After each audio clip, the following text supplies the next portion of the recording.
You know what I'm saying? And that Kendrick do motherfucker it. was talking. Kendrick do it. Kendrick do it. Kendrick do it. Kendrick do it. He's He good. Trojan horse the fuck out of his messages. It's so overt though. It's like you know you're gonna get a message in it, but it's packaged so well. You know what? That's why that WU-SAGA is important to the culture.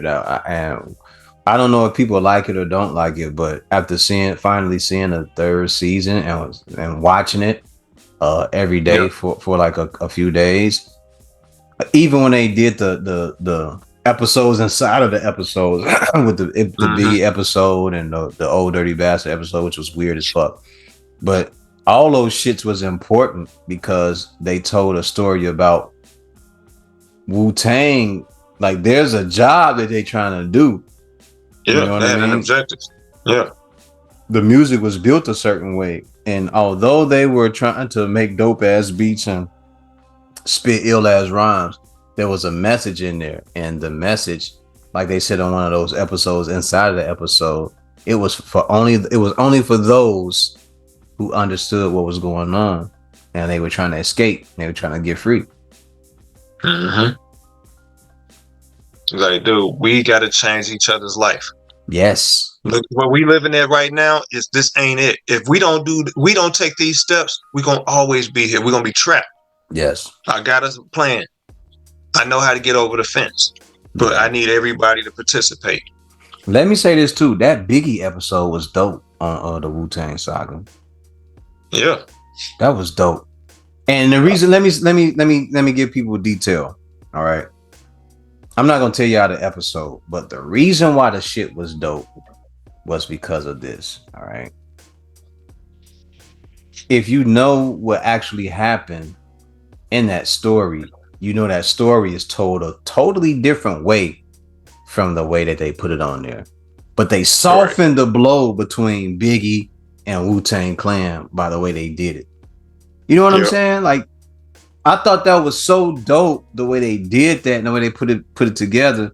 Because at one point it was Ghostface hollering out, you know, Fat Boy biting, you know what I'm saying, ill nigga raps or whatever, however it went. But the way that they displayed that shit, it was just so cool the way they did it. It was like, oh, yo, so it happened. Y'all acknowledging that it happened, but y'all not gonna let this shit get out of control because these are men. They got kids. They have families, and everybody's lives have changed since then. It's been, you know what I'm saying. So it's like, what are we mad for? You know what I'm saying? And that's the dope thing about it. They took the opportunity to control, not even necessarily control the narrative, but to keep the narrative neat. Yes, there it is. You know what I'm saying? There it is. They kept that shit controlled, and I like the way they did. But no disrespect to Biggie. Nope. And not to look like they're trying to make themselves look like the bigger man.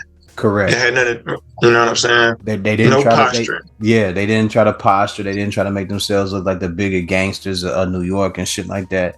They were just basically like, yo, you got that over there, we got this over here. So now we in competition. So what are we doing now? Yeah. You know what I'm saying? So I think that was one of the dopest episodes that I had seen in that season 3 episode. I also like the way they did it where they were trying to get the message out over the radio waves and shit like that. Mm-hmm. That shit was dope, man. That shit was dope. For those who have not seen it, man, check out the Wu-Tang American Saga. Sit down by yourself with a couple beers or whatever it is you do to get in your zone, but make sure that you're paying attention to what you're taking in.